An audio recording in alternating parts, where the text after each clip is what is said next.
जनूबी पंजाब के मुख्तलिफ इलाकों में आसमानी बिजली गिरने से अमवात के केस रिपोर्ट हुए हैं।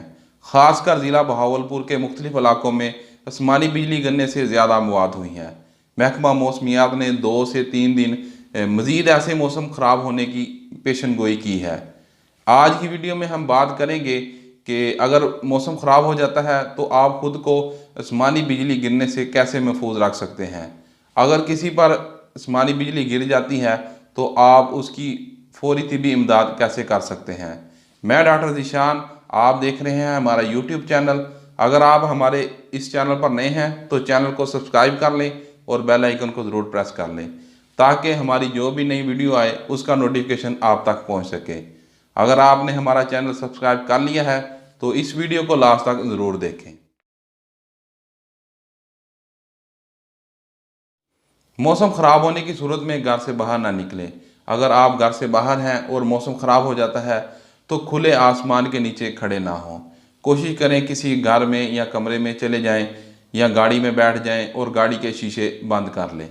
अगर आप ऐसी जगह पर हैं जहां पर ना कोई कमरा ना कोई घर है और ना आपके पास गाड़ी है तो बेहतर है कि आप ज़मीन पर बैठ जाएं।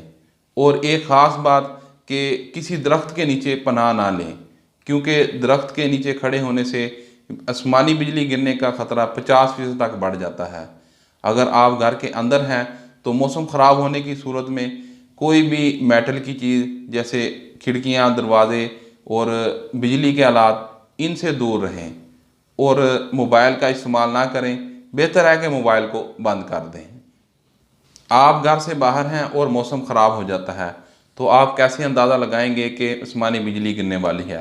आसमानी बिजली 10 मील दूर से भी गिर सकती है। आसमानी बिजली गिरने से पहले जो अलामात वाज़ेह होती हैं कि आसमान पर चमकने वाली बिजली की चमक और बादलों की गर्ज की आवाज़ में 30 सेकंड से कम का वक्फा हो तो ये ख़तरे वाली बात है। अगर आप झुंझलाहट महसूस करें और आपके बाल खड़े हो जाएं तो इसका मतलब है कि आपके इर्द गिर्द का जो माहौल है वो चार्ज हो चुका है और बिजली किसी भी वक्त गिर सकती है। इस सूरत हाल में खुद को आसमानी बिजली से महफूज रखने के लिए अपने सर को घुटनों में लें और ज़मीन पर बैठ जाएं।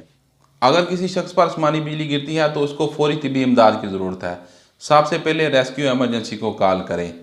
और जब किसी पर आसमानी बिजली गिरती है तो बहुत से लोग डर की वजह से इसको हाथ नहीं लगाते, मगर आप उसको हाथ लगा सकते हैं। ख़तरे वाली कोई बात नहीं है। सबसे पहले इस मुतासरा शख्स की नब्ज़ देखें और फिर देखें इसकी सांस चल रही है या नहीं। अगर तो सांस चल रही है तो इसकी बॉडी पर ज़ख्मों को देखें। ज़ख्म बॉडी पर 2 तरह के होंगे, एक जहाँ पर बिजली गिरी है और दूसरा बिजली बॉडी से जहाँ से बाहर निकली है। इन ज़ख्मों पर साफ़ कपड़ा लपेट दें और इस मुतासरा शख्स को किसी दूसरी जगह मुंतकिल कर दें। बहुत से लोग ये कहते हैं कि जहाँ पर एक बार बिजली गिरी है दूसरी बार नहीं गिर सकती, मगर ये बात दुरुस्त नहीं है। अगर आसमानी बिजली गिरने से किसी शख्स की सांस नहीं चल रही तो इसके सीने को ज़ोर ज़ोर से दबाएं और मुंह के ज़रिए सांस देने की कोशिश करें और जितनी जल्दी हो सके इसको हॉस्पिटल में मुंतकिल करें। उम्मीद है कि हमारी ये वीडियो आपको अच्छी लगी होगी। हमारी इस वीडियो को तमाम दोस्तों को शेयर करें, हमारे यूट्यूब चैनल को सब्सक्राइब करें, हमें टिकटॉक और फेसबुक पर फॉलो करें। नेक्स्ट वीडियो के साथ हाज़िर होंगे, तब तक के लिए अल्लाह हाफिज़।